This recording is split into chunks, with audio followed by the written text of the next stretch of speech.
عيط وابكي في اي وقت تحس ان دموعك على وشك النزول. فضفض واحكي لما تحس انك وحيد او حاسس انك معزول. واضحك وقت ما يعجبك، اوعى الحزن يغلبك، خلي ابتسامتك على وشك ودايما سيبها على الله. واضحك وقت ما يعجبك، اوعى الحزن يغلبك، خلي ابتسامتك على وشك ودايما سيبها على الله. هو اللي عنده الحلول. عيط وابكي في اي وقت تحس ان دموعك على وشك النزول. كل اللي بيسمعونا دلوقتي في راديو القاهرة اليوم، أهلا بيكم في أولى حلقات برنامج في الرحلة. في الرحلة هنحكي حكايات كتيرة جدا. اتعلمنا ايه في الرحلة، ايه المعوقات اللي قابلتنا في الرحلة، هل احنا استفدنا من الرحلة دي ولا لا.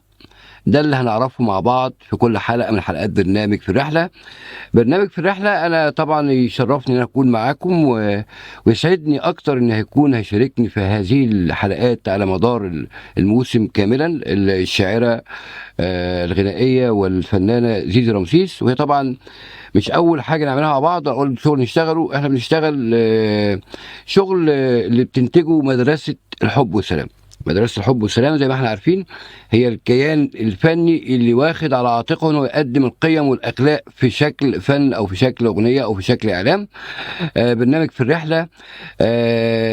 انا عن نفسي يعني احكي لكم رحلتي، دكتوره زيزي هتحكي رحلتها.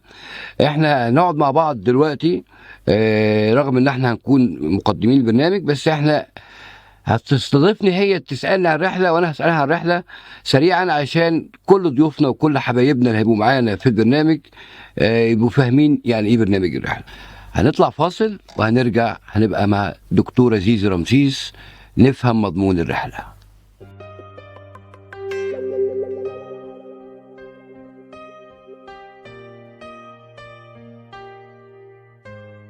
مساء الخير أعزائي المشاهدين، أهلا وسهلا بكم براديو القاهرة اليوم. احنا النهاردة في برنامج الرحلة. يعني ايه الرحلة؟ رحلتنا في الحياة، الرحلة الحلوة والرحلة الوحشة، الأيام الجميلة والأيام اللي أنا حزينة فيها، الأيام اللي أنا كنت بكافح فيها علشان أوصل، والأيام اللي هي جات لي من عند ربنا بدعائي أو بحمدي لليوم اللي أنا فيه أو للأيام اللي ربنا والنعم اللي هو مديها. برنامج الرحلة فكرته يعني إيه رحلتك في الحياة؟ استفدت إيه من الحياة؟ عملت إيه في دنيتك؟ أفدت مين؟ وإيه الأهداف اللي أنت وصلت لها؟ وإيه الأهداف اللي أنت وقعت فيها وقمت تاني؟ برنامج الرحلة برنامج هيسعدكم جدا، هتفرحوا بيه قوي. برنامج مختلف. أنا وزميلي العزيز الأستاذ عصام فوزي شاعرنا الجميل شاعر المحروسة. برنامج الرحلة إنتاج مدرسة الحب والسلام. هنبقى معاكم دايما في حلقات مختلفة مع ضيوف مختلفة. أي حد حابب يطلع معانا هيتصل على الأستاذ عصام فوزي، هيقول له أنا نفسي أطلع في برنامج الرحلة، يحكي مشواره في الحياة. أنت إيه رأيك يا أستاذ عصام؟ أنا الأول طبعا بشكرك جدا على المقدمة اللي بتأكدي فيها برنامج الرحلة، بس مش هننسى طبعا نقول في الرحلة معانا في برنامج في الرحلة كرو راديو القاهرة اليوم، مجموعة شباب احنا هنستضيفهم اصلا احنا جوه الحلقة رغم ان هم دلوقتي هم اللي بينقلوا لنا نفسنا ليكم، بس هم ما شاء الله نقول خليهم مفاجأة. هم دول شباب المستقبل. احنا عايزين بس نبدأ في الرحلة بتاعتنا احنا الأول عشان الناس نفسها تفهم ايه في الرحلة. طيب أنت هتحكي لنا دلوقتي يا أستاذ عصام رحلتك في مدرسة الحب والسلام بدأت إزاي؟ ووصلت لإيه؟ وبقالك قد إيه فيها؟ انا دلوقتي اصلا لحد دلوقتي بعتبر ان الرحله بتاعتي يوم انا لسه في الرحله ما خلصتش، حتى البرنامج اسمه في الرحله يعني لسه مستمره. كانه يوم طويل ولسه ما خلصش. ما اكيد مش اه هيخلص طول ما الانسان عايش، الرحله بس مستمره. انا حاسس ان الخطوه دي خطوه مهمه فيه. خليني انا اسالك عن رحله الفنانه الشاعره زيزي رمسيس. الرحله رح- ابتدت ازاي وابتدت امتى؟ رحلتي واحكي كده، دي وهو يعني الناس اللي بتسمعنا عايزه تسمع، عايشينا، اللي بيسمع بس وما بيشوفش الحلقه يبقى عايش معانا الاحداث. زيزي رمسيس ليسانس حقوق، شاعرة، حصلت على العديد من الأوسمة والجوائز الخاصة بدعمك لمصر ودعمك لسيادة الرئيس من خلال الفن والإبداع والمؤتمرات اللي بتعمليها. الحمد لله رب العالمين. انا من النوع اللي بيحب العلم جدا. بكتب الادب والشعر ده من ساعه ما كنت صغيره في المدرسه.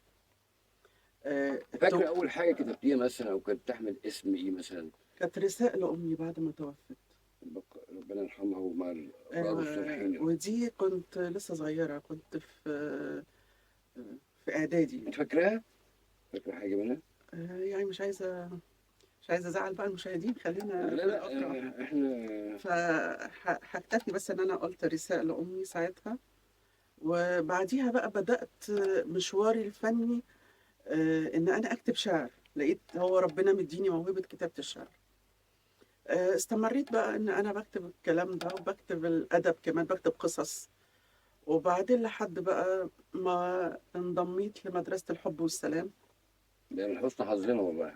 فاتقلبت لشاعره غنائيه. مش اتقلب يعني، هو انت يعني بتعرفي تعملي كل الحاجات، يعني كنت بتكتبي لي يعني شعر رباعي او قصيده، فاحنا بنشتغل في الاغاني فاخدنا الاغاني. فبجانب الشعر القصائدي كتبت الشعر الغنائي. وبدأت أنا بكتب شعر، لقيت نفسي بكتب شعر المصري من كتر حبي فيه، من كتر حبي لمصر، لأنها بلد تستحق إن الواحد يحبها فعلا بجد. بلدنا بلد جميلة جدا. بدأت لما سيادة فخامة الرئيس تولى الحكم. سياده لقيت الرئيس عبد الفتاح السيسي طبعا سيادة ربنا الرئيس عبد يبارك في عمره. الفتاح السيسي طبعا ربنا يبارك لنا فيه يا رب. لقيت البلد اتغيرت زاوية 180 درجة. ايه ده؟ دي مش مصر. دي رجعت عروسة. لا، بلدنا رجعت عروسة من تاني. رجعت حلوه تاني، رجعها حلوه تاني. رجعها أجمل مما كان الواحد يتخيل، أو أجمل مما كان الواحد بيتمنى لها تبقى كده. فبدأت بكتب فيه فعلا أغاني في فخامته. بدأت أكتب في جمال مصر. بدأنا سوا نكتب أغاني وتتعمل. فكانت رحلة بالنسبة لي، رحلة جميلة جدا. رحلة. تفتكري فاضل قد ايه من الرحله ويعني والبروجرام يخلص؟ عندك تصور لده؟ لا، أنا ما عنديش يعني تصور على إن اعتبار ان احنا بنشتغل في خطط النجاح وخطط الانتاج، يبقى عندي تصور انا وصلت للمرحله دي دلوقتي. يعني كان المفروض انا اصلا المرحله مثلا دي كنت بستناها مثلا وقت، فهي اصلا كانت في بالي، فمعنى ان هي بتخلص فانا اكيد عارف اللي بعديها، بدليل ان اللي قبليها انا كنت مخطط له وحققته. هل عندك تصور بقى البروجرام بتاع رحله النجاح او الرحله ممكن أكيد يخلص أنا مش امتى؟ هتوقف عن كده، بس لا، آه. إحنا لسه النجاح قدامنا كمان وكمان. اخر مشهد في الرحله متصوراه عامل ازاي؟ اكيد الرحله ليها اخر. لا، ملهاش آخر بالنسبة لي. ملهاش اخر. لا، أنا الرحلة بالنسبة لي لسه طول ما أنا عايشة الرحلة مستمرة. طول ما انا عايش الرحله مستمره. دي ممكن غير مشروع غير تكتبيه. طول ما انا عايش الرحله مستمره. الرحلة مستمرة. وزي ما بنقول في الرحله تايهين، يعني في ناس تايهه في الرحله، في أيوة، ناس في أنا الرحلات بتتوه. بيبقى سمعني رايح بقى. رحله عمل، رحله شغل، رحله بجد في المدرسه، الناس بتتوه من بعضيها. أنت كتبت في الرحلة. كتبت في الرحله. طب سمعني بقى جزئية كده منها. انا قلت ده الرحله لناس تاهوا جوه الرحله. بنقول في الرحله تايهين، بنمشي الخطوه ونرجعها، ونقول الكلمه ما نسمعها، لا دقنا في يوم طعم الفرحه، النور قدامنا ومش شايفين. تايهين، كل اللي قبله ودعنا، الحق نقوله بيوجعنا، وبنصرخ يمين يسمعنا، واقفين في مكاننا وتايهين في الرحله. في ناس تاهت في الرحله، دورنا ان احنا ندور على التايهين اللي تاه مننا نرجعه تاني. يعني انا لو عندي في المجموعه بتاعتي في تفاصيل حياتي كان في حاجات هنقول وقعت مني، بيقول لك وقعت مني، سقطت مني، تاهت مني، ازاي استردها تاني، ازاي اجمع قوتي تاني. في الرحله كل اللي ضاعت منه حاجه يدور عليها، كل اللي عنده صاحب تاه منه بيرجعه تاني، كل اللي عنده معلم بيفيده وبيعلمه، مش هقول يقبل ايده، ينحني قدامه ويقول له انا ما زلت عايز اتعلم، انا اتعلمت منك ومش هنسى اللي انت علمته لي. في الرحله لازم انت تقولي حاجه. في الرحلة لازم نحب بعض. الحياة مش مستاهلة إن إحنا نكره بعض. في الرحلة لازم نقرب من بعض، لازم يكون عندنا خوف على بعض. الحياة مش مستاهلة إن إحنا نكره، إن إحنا نحقد، إن إحنا نغير. الحياة قصيرة أوي. الحياة مع ربنا أجمل. الحياة لازم نبقى كلنا إيد واحدة، عشان إحنا عندنا أعداء، أعداء الدين، أعداء الوطن، هذا الخير بشكل عام. أعداء الإنسانية، أعداء السلام. فلازم كلنا نبقى إيد واحدة، لازم وإحنا نتجمع. كلنا إيد واحدة من زمان. مصر بلد الخير، مصر بلد السلام، مصر بلد الأمان. إحنا لازم كلنا نبقى كده زي زمان، وهنرجع زي زمان، زي ما فخامة الرئيس قال إن إحنا مصر أم الدنيا وهتفضل أم الدنيا. رحلتي ما خلصتش، أنا معاكم. هنفضل أنا والأستاذ عصام معاكم في برنامج الرحلة. اللي عنده حاجة حلوة يجي يقدمها لنا، بنفيد ونستفيد. زي ما بنتعلم لازم نعلم غيرنا، ما نقولش دي حكر علينا، لا، لازم أعلم غيري وأعلمها له صح، علشان الصح بيعمل صح، وعلشان البلد تقوم، وعلشان كلنا نعيش في سلام وأمان. لازم يبقى قلبنا على قلب بعض، لازم نحب بعض بجد، لا نغش ولا نخدع ولا نكذب. نعلم اشتغل ولادنا بروح كمان. الفريق، يعني تقصدي نشتغل بقوه الفريق وروح الفريق. بالظبط، كلنا نبقى فريق واحد. نقول حلاوتنا في لمتنا، لما لما الحب يكون يكون دولتنا دولتنا العالم كله يعيش في سلام. دي اخلاقنا وتربيتنا. مصر حب، مصر سلام. مصر سلام. سلام يا مصر عليكي، سلام على ولادك، سلام على كل قائد فيكي واقف في ميدان أو بيزرع أو بيعلي بنيانك. سلام لكل بنا وكل مهندس وكل طبيب وكل محاسب وكل فنان وكل مخلوق على أرضك بيعمل عشانك حاجة حلوة وجميلة. صح؟ اكيد صح. في الرحله احنا هننتظر نسمع ونتعلم من رحله كل واحد كان بيسمعنا وحابب يقول لنا رحلته نستفيد منها، يبعت لنا وهيكون معانا في حلقه يشرفنا وينورنا، بدعوة من مدرسة الحب والسلام بتدعوه يتكلم عن رحلته. بالمناسبة يا أستاذ عصام، إحنا بندعو لإيه؟ مين احنا بندعو ايه؟ أنا وأنت، يعني إحنا عاملين برنامج ليه؟ لا، هو البرنامج ده بتنتجه مدرسة الحب والسلام، والمدرسة مش احنا بس، المدرسة كل من رافع راية الحب والسلام هو جزء من هذه المدرسة. هو ده أنا قصدي عليه. مدرسة القيم والأخلاق اللي بتتقدم في شكل فنون. كل واحد عنده موهبة، عنده مهارة، مهما كان مجال شغله هو هيشتغل بقيم واخلاق الانسان اللي هو ربنا اداله مهاره واداله موهبه عشان يفيد غيره بيها. ده هو جزء من مدرسه الحب والسلام. بعمل برنامج عشان احكي رحلتي ورحله مشواري مع رحلتي في الحياه. رحلتي في الحياه انا كعصام فوزي أنا نفسي الشاعر تحكي لي بقى والسيناريست. جزئية منها. هنحكي احنا الحلقه دي حلقه تعارف لكل اللي بيسمعونا دلوقتي. لما هنحكي مشوار طويل جدا، ممكن حاجه تحكي لي معينه حاجة؟ تقدري تساليني عليها. عايزاك تحكي لي بس بداية المدرسة. لا، المدرسه من 2006 من 2004 انا كنت بحلم ان انا اجمع كل الناس اللي انا اعرفهم في حياتي في مكان واحد. هو ده اللي أنا قصدي عليه. مكان واحد، المكان ده يبقى فيلا، يبقى بيت، يبقى قصر. في الاخر جت فكره يبقى كان موجود لسه التكنولوجيا، الواتساب والبرامج الياهو والمجموعات الموجوده دي. هدف نبيل سامي جدا، يعني هدف يدل على قد ايه انت انسان جميل.